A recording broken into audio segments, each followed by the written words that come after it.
What's going on, guys, and welcome back to the Uno Privateers. Last season, we finished 12-2, top of the CUSA as the champions, and we also won the Liberty Bowl.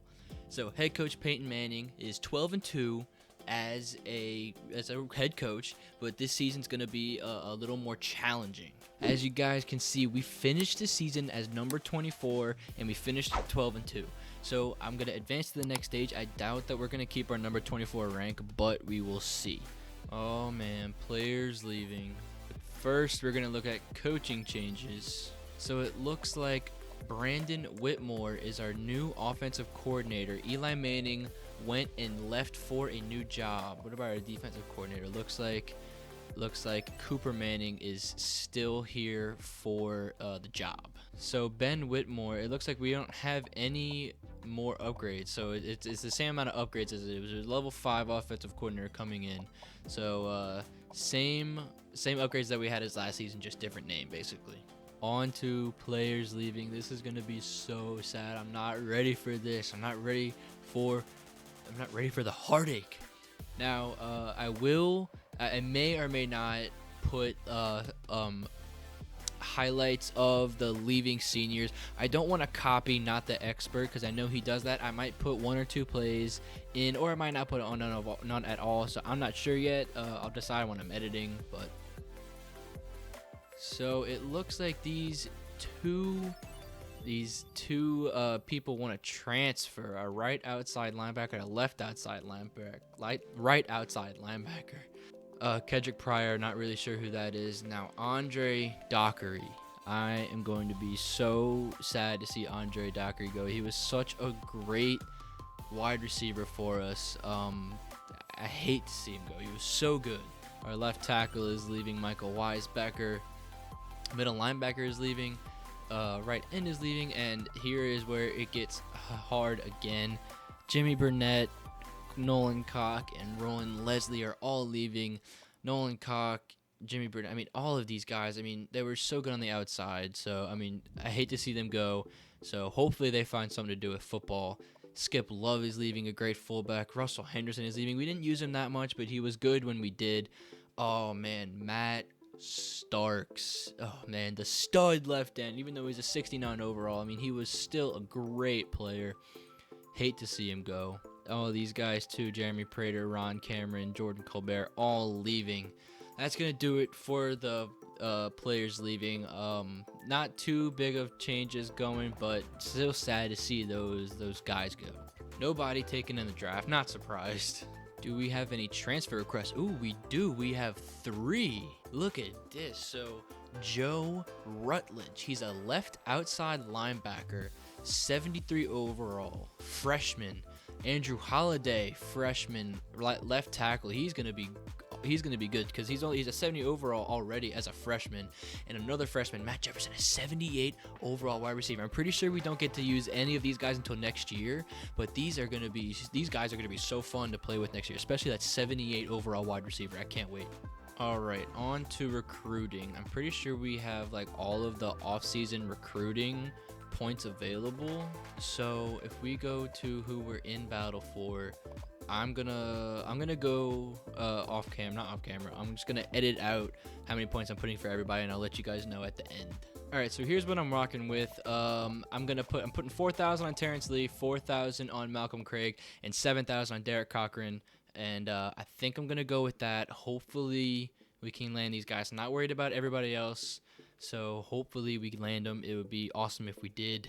Yes, let's go. We get Malcolm Craig, Derek Cochran, and Terrence Lee. And we also got Will Kane. Do we land anybody else? No, we don't. But yes, we got the 3 guys we wanted. That is awesome. Position changes. This will be fun. Okay, so our athletes. Luke Donaldson. So he'd be a 40 overall quarterback, an 81 overall running back, be an 82 wide receiver, and looks like he wouldn't be good anywhere else. So we're gonna put him at wide receiver. All right, looking at Bo Burton, he isn't very fast, so you know what? I am going to put him at linebacker. Let's see. I'm gonna put him at, I guess, left or right. I'm not sure because we have Morgan McKinney, and he's been playing really good. I think we're gonna put Bo Burton at middle linebacker, and then we are gonna move Morgan McKinney over to right outside linebacker. Looking at Joe Henry. Ooh, he'd be a 76 overall free safety. We already have some decent free safeties. I'm actually gonna put him at wide receiver. Mark Jones. What could we do with Mark Jones? I think he was one of those really good coverage guys. Yeah, you know what? We're gonna put him at cornerback. Where was the guy that I said would be a Taysom Hill? Was it Walton or was it Peterson? Pretty sure it was Jacob Peterson. Yeah, Jacob Peterson we could use as like a Taysom Hill kind of guy. I'm gonna put him at quarterback. That way we have him. We can make audibles with him, but I'm probably gonna put him at like the number 3 receiver spot so that he could be like a Taysom Hill kind of guy. So he's gonna be so fun to use. All right, Terrence Lee.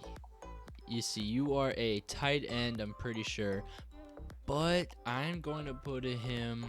You see, I'm gonna put him at tight end, but I'm probably gonna put him over at fullback. But if we have him at tight end, we might be able to use him in some of those tight end plays. You know what? Let's put him at fullback. Melvin Walton, you got some pretty nasty coverage. So Melvin Walton he's a 79 quarterback. You are getting cornerback all the way. All right, we're gonna keep our changes. And we are going to advance to the next stage. Training results. Let's see how the boys did. We're going to go by position. So Keon Cochran updated to an 82 overall. Wow. What are his ratings at? He's got an 84 throw power and 80 throw accuracy. Lawrence Paul, 78 throw power, 84 throw accuracy. Braylon Wheatley goes up to be the highest overall on our team. 84 speed, 90 acceleration, 89 break tackle, 87 trucking. He's going to be unstoppable this year. Cole Green going into his senior year, 92 speed, 93 acceleration. What about his other stuff? 74 hit power, 74 tackling, 74 hit power.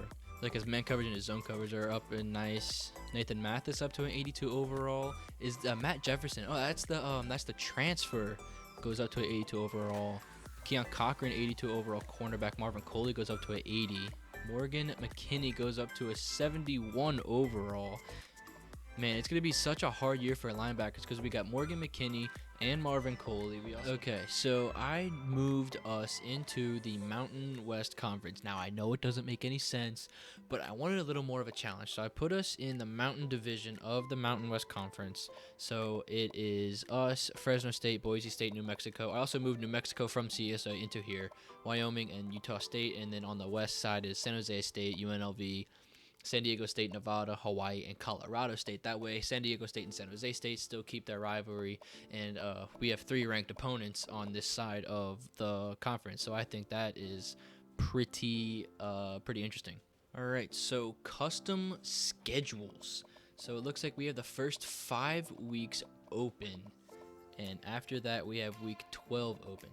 So we do have so our rivalry is Texas State. I don't know why, but that's our rivalry for that's what the game gives us. So I'm going to, we're going to schedule. There are already 12 games. Let's see how this works. Give me a second to figure out how this works. All right, guys, here is what our schedule is going to be looking like this year. So we go on to play number 20 Texas, which is going to be a very tough game. We're jumping right into it. Then we're going to play Virginia at home, Texas State, which is a rivalry game in Texas. Then we're going to play Clemson at home. Then we have a bye. Then we're going to play Nevada. Then we have UNLV at home, and we also have Fresno State at home. We're going to be in Wyoming. Then we are going to play Utah State at home. We're going to Boise State, number 21 Boise State. Then we have another bye. Then we're going to be playing San Jose State and New Mexico to end the season off, and then maybe we'll get it into championship. But who knows? Because this is the toughest schedule we've seen. Obviously, last year we had an easier schedule, but I mean, I would be if we start off the season 0-1, I'd be lucky if we get out of the season with maybe 3 losses, maybe 4. I'm not exactly sure. It's going to be a lot tougher, especially if we're going to be playing on Heisman all the way through. But I might keep it on All-American for the first couple weeks, and if we do, okay, I'm gonna keep it on All-American. If we beat Texas, then I'll put it to Heisman. I'll put it that way. But I don't think I'm good enough for Heisman right now. I'll be honest with you. So going on to recruiting, is anybody in the Spark 100 interested in us? Does not look like it. This guy went up a couple overall points. He looks like he'd be a solid running back. Oh, this guy looks so good. His catching is decent. Oh my god, this cornerback looks so good. I want him. This guy, holy crap. 98 speed, 96 acceleration, 92 elusiveness, 95 juke move, 92 spin. This dude is he's a crazy running back. And he's got 88 zone coverage, 84 man. This dude can play all over. All right, so going into redshirting players, I'm actually going to redshirt Dominic Rooney to get him to his full potential for next season. So maybe we'll have a quarterback battle between these 3 guys. I'm not sure. Wide receiver, we're going to redshirt David Hughes. I'm also going to redshirt Will Kane. That was one of our recruits. Going to go ahead and redshirt Garen Byers. Wow, we have 4 preseason All-Americans and 8 preseason All-Conference. So I'm putting the quarter length to 7 minutes. I'm going to keep it at All-American. If I realize that we are beating Texas by a lot in the middle of the game, I'll just change it to Heisman. But I'm going to keep it on All-American right now because I honestly don't think I'm good enough to have it on Heisman right now. You guys might judge me for that, but I'm going to keep it on All-American just for right now. Going through the depth chart this year, we've got Keon Cochran. I'm going to keep him at starting quarterback. We've got Jacob Peterson, our Taysom Hill kind of guy, and Lawrence Paul. At running back, we have Braylon Wheatley, Rashard Pittman. At fullback, we've got Terrence Lee. At wide receiver, we have Luke Donaldson, Joe Henry, Jacob Peterson, Marcus Johnson, Deshaun Doucette, and Scott Francis to be a filler. At tight end, we've got Scott Francis and Antoine Merrick. Left tackle, we've got Maurice Weatherford. Right, left guard, we have Dominic Hammond. Center, we've got Lamar Calhoun. Right guard, we've got Med Madsen. And right tackle, we have Derek Cochran. Left end, we have Jamal Lindsay. Right end, we have McKinley McNeil. Defensive tackle, we've got Dunbar and Chester Cock. Left outside linebacker, we've got Morgan McKinney. Middle linebacker is Bo Burton and Malcolm Craig. Right outside linebacker is Marvin Coley. Cornerbacks, we have Melvin Walton, Will Gilmore, Cole Green, Mark Jones, and Lionel Smith. Free safety, we have Nathan Mathis. Strong safety, we have Travis Poole. Kicker is Brian Jones, and punter is going to be McKinley Newton. So, conference outlook looks like we are predicted to finish 3rd. This is the first time I'm seeing our overall. We jumped to a 77 overall, 81 offense, and 75 defense. That is insane. What, we were like a 67 on like everything almost. We jump up like 10 overall points. That's crazy. All right, guys. Next episode, we are going to be taking on number 20 Texas. That is going to be a doozy for us. So if you guys enjoyed this episode, please leave a like, subscribe, turn on those post notifications, comment down below, and I will see you guys in my next video. Peace out.